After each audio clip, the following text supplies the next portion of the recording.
This is Sony's FX2, and it's probably the most controversial release from Sony in years. Very unexpected, not what people wanted, as far as I can tell.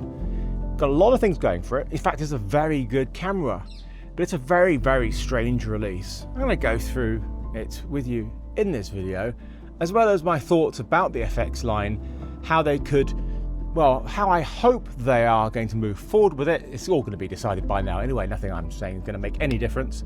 And also lots of the things that have been put in here software-wise, which are really, really lovely. And of course, I would go through the things which still need to be fixed, the quirks which are a little bit frustrating. Everything has something which is frustrating, but these things have been going on for a while. But it does have animal autofocus. In fact, it has the best autofocus, does birds as well, like the parakeets, has the best video autofocus I've used on any camera. I'll go with it.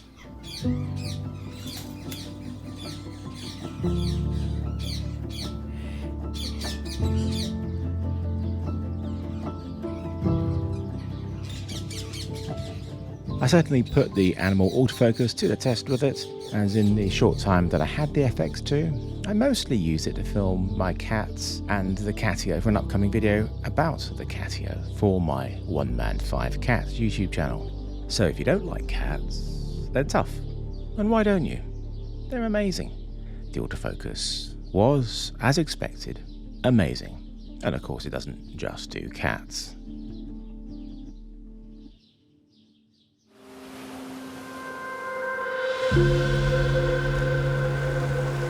There are many cameras that are considered by many to be due for replacement.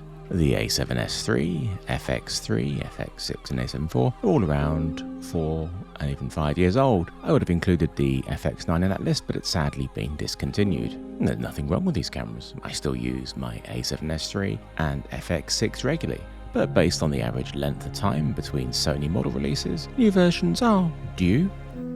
Sony has released the A9 III and an Alpha 1 II in the last 18 months. The Alpha 1 is actually my primary camera and I love it to bits. I would love to upgrade it to the latest model, but the loss I would make by selling mine would be substantial, meaning I'd have to find about £3,000 to buy one, and that's way out of my budget. The improvements are nice. For video, there's mainly just a much better autofocus, including Animal AF, and the lovely multi-angle LCD screen. None of these are groundbreaking features, but how long should camera manufacturers wait before bringing out new models?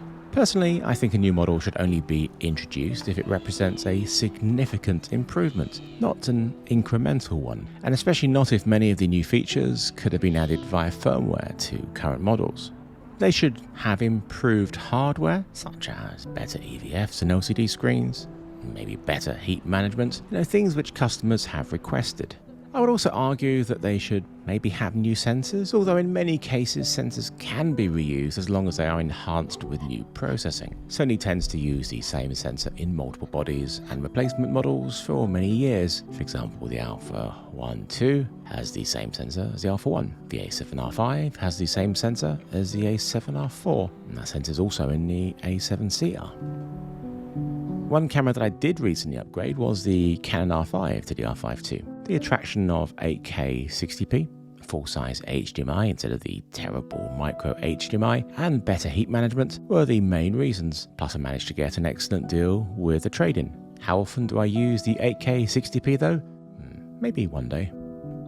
The A7 IV is probably the most requested camera from Sony. The A7 IV is approaching 4 years old and is still an excellent camera. It was the first Sony to have animal eye autofocus for video, but the video mode itself is tired. The 4K image still looks gorgeous, but that's as long as you don't move it too fast or turn off IBIS when handheld, as the rolling shutter readout is pretty slow. The other main issue is, to get 4K 50p or 60p, it crops 1.5 times through APS-C.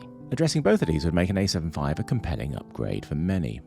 But instead, they've released the FX2, which they are saying was designed as a gateway into professional filmmaking. A strange statement, as I thought that's what the APS-C FX30 was. Perhaps that should be full-frame professional filmmaking? However, it is the cheapest full-frame Cinema Line FX camera that Sony makes. It's currently selling for £2,700, including VAT. That's compared to £3,600 for the FX3. Although for around £2,100, there is the ZV-E1, which is a more feature-packed version of the FX3, but without a cooling fan, which it really needs, or the rugged body, or the dual slot recording. But it's still a super impressive camera.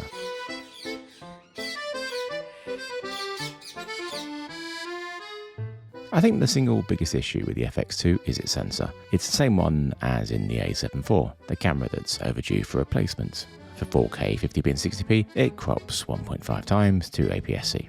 It also has the same poor rolling shutter performance. Both of these, in my opinion, shouldn't be seen in new Sony cameras, especially ones sold as cinema cameras in 2025. But it does have several advantages over the FX3, mostly in software, but there are some hardware improvements. The microphone and headphone jack are no longer behind doors, but are at the bottom of the left-hand side of the camera. Something I'm really happy to see is there's 2 1/4-20 holes for mounting tripod plates rather than the single one we see on every other camera this size.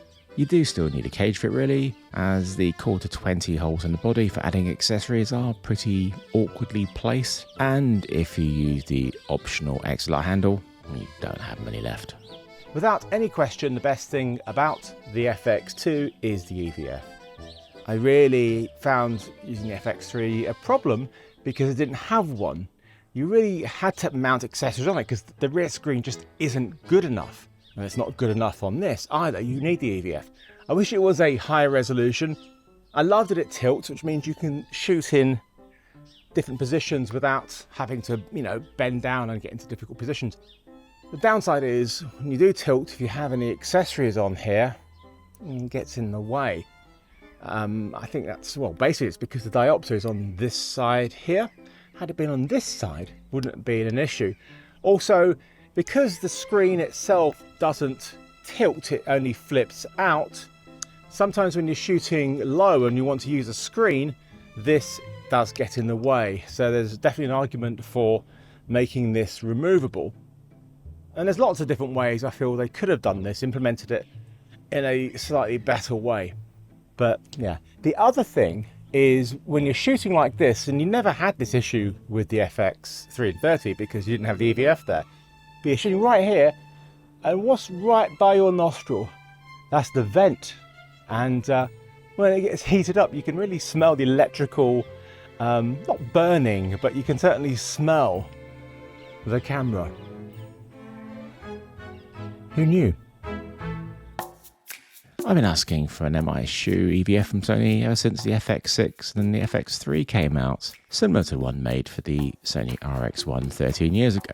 I still think they should make one, but the loss of the MI-Shoe for audio accessories would be substantial. But maybe they could have given the FX2 2 MI-Shoes. The second one is where the EVF is perfect for an MI-Shoe EVF that you can put on and take off easily. But at least this camera has one, so I can't complain really, can I? The LCD screen, sadly, is just the old flip out. It's also the same old panel that we've seen in countless Sony cameras. They really have fallen behind the other manufacturers. I hope the next generation of Sony cameras have larger, brighter, and higher resolution LCD screens, all with the full multi-articulating design first seen in the A7R5. The FX2 is more of a hybrid camera with its 33 megapixel sensor, much better for photos than the FX3's 12 megapixel one. It actually works just like a true alpha stills camera, and Sony has made it way easier to switch between video and stills mode with it. This is really appreciated. A really interesting new thing is that the S&Q setting is now gone. It's been replaced with the fixed and variable frame rate mode option. This is selectable from the main menu as well as on the new Big 6 menu screen, which I'll talk about shortly. When you change the fixed FPS, it changes your base frame rate, so you'll still record audio. If you switch to variable, then your video will be muted and will shoot in slow motion, just like in the S&Q setting. A notable omission in the FX2 is there's no ability to record true 24p, which both the FX3 and FX30 offer. It does at least have 4K DCI. To break up all the footage of cats, here's some lovely footage of dogs for you. I love dogs too, almost as much as cats. They're just much harder to have when you work away from home a lot. These weren't shot on the FX2 though. In fact, I have no idea which cameras were used, because they're all from the wonderful sponsor of this video, Storyblocks. I love many things about Storyblocks, but one of the most important ones these days is that there's no AI generated stuff. It's all created by real artists. And everything is royalty free, pre-licensed and ready to use. There's never any headaches with getting things cleared. With Storyblocks, you have unlimited downloads for one predictable monthly or annual subscription cost. And it's not just video either. There's templates, music, sound effects, images, and more. To sign up, head to storyblocks.com/pbloom or click the link in the description. Okay, let's get back to the cats. I'd say the single biggest improvement is the Big 6 menu screen, inherited from the Sony Venice, which you can access by pressing the new Home button. This gives you quick access to change the settings on some of the most important features: frame rate, ISO, shutter angle or speed, aperture, picture profile, and white balance. In September, Sony will release firmware updates, adding the Big 6 menu to the FX3 and FX6, and also a 1.5x anamorphic D-squeeze option, and HDMI RAW output for Blackmagic RAW recording. They've also said they will standardize the menus across the cinema line, but I doubt this includes the FX6 and FX9, as they have totally different menu structures. Sony have been pretty good over the last 18 months with firmware updates for older cameras, giving them the new style video display and other options like log recording mode. Although sadly not animal video autofocus, which is clearly never going to be added to older cameras like the FX3, FX6 and A7S III. One really nice addition is that you can set the shot mark button to create a JPEG of that frame. That's such a cool idea. The ergonomics of the FX3 and FX30 in your hand, looking down on it as you do with the LCD screen is fine with the button placement. But the moment you're holding it up to your eye, then suddenly these top things here are really quite awkward to get to. You can reach the shutter button fine, but the record button's actually quite awkward. But it's the joystick is the main problem, because the joystick you need to control quite a few things. And it's here, I can't quite figure out the only way I can really get to it with my thumb is by letting go partially the grip, which makes the camera move. Otherwise, I have to stretch my finger across. It's just not natural. Whereas the alpha cameras, the joystick is here, which is where your thumb sits, which is the natural place for it. Here, it's also too flush. It needs to be more, bigger, so you could find it and move it. This is the one, like the ergonomic part of it, which I found the most awkward to use, because you do use it for changing your area, for autofocus, and also for navigating the menu quite quickly. Normally that's the way to do it, but no, not here. And also for selecting subjects. So it's not, I can't change it with this design, and I can't imagine they're going to change it at all. But the best place for the joystick, there. Even for shooting with the LCD screen, it's fine. The next section is all about the things I feel Sony needs to sort out. Not just on the FX2, but on almost all their current cameras. And this is just about video. And no, I'm not going to be begging for animal video autofocus on those older cameras anymore. It's time for XA-VC-HS to support recording in 25 and 30p. There's 24p, 50p and 60p, as well as 100 and 120p on the cameras that shoot at those frame rates. I simply don't understand why they don't fix this. Every other camera I can think of from other companies lets you shoot in H.265 at these frame rates. It's high quality and more efficient than H.264. As expected from an FX camera, the FX2 has Cine EI mode, but all the various log modes have a major flaw when outputting HDMI, as it only does 1080p. If you want a clean 4K output to your monitor in log, you can't shoot in any of the dedicated log modes. Instead, you have to use the old S-Log3 picture profile. That means you can't use the much nicer than Camera Assist 709 LUT, or your custom installed LUTs, or Cine EI mode. When using a viewing LUT or Camera Assist when shooting log, the histogram measures that, not what it's actually recording. I want to see the histogram showing the log recording, please, as that's what matters. I really like the cleaner video display screen, but it has one major issue. It doesn't indicate when you are in face priority autofocus mode anywhere, unlike the old display. The only way to check is your FN menu, if you've added it there, or the same with a custom button. Then it will flash up on the screen to tell you if it's on or off. Please also sort out the HDMI output when set to display the camera display. I don't want a windowed image, I want the full screen, like on the LCD. The FX6 doesn't have this issue, in fact most other brands don't either. And when doing this, the LCD and EVF turn off, meaning you lose any touch tracking ability. The only way to still have this when using a monitor is by outputting a clean feed and viewing your LCD screen. Other cameras let you enable tracking by using the joystick to move a cursor around and then pushing it in to select your chosen subject. This is something I've been asking them to add for many years.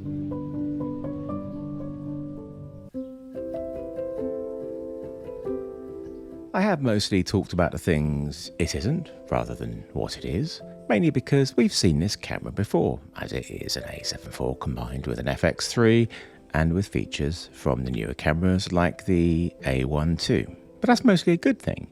But it's just really the A7 IV parts with the rolling shutter and the 4K 50p 60p crop that lets it down for me. Because otherwise, it really is a lovely camera, and it's easy to forget that with all the negativity we've seen about it. Sony cameras have the best video autofocus, the most customizable buttons and menus for easy operation. They're just so easy to use, everything you need to operate it is just there, without the need to stop recording and delve into the menus. When I use my Canon R5 II, for example, it drives me nuts because it's really maddening to use. There's so little that I can customize for video, and with continued frustrations with things like not being able to hot swap memory cards without stopping recording.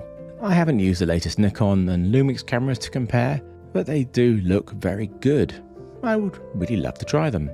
The Lumix S1 II especially looks like a huge leap forward for them, with excellent autofocus and no crop in 4K 50p and 60p, although there is a crop when you go higher, and lots more video features than we have in Sony cameras currently. But the problem is, I just can't get my hands on them to test, sadly, which is actually the case for most cameras these days. I have tried.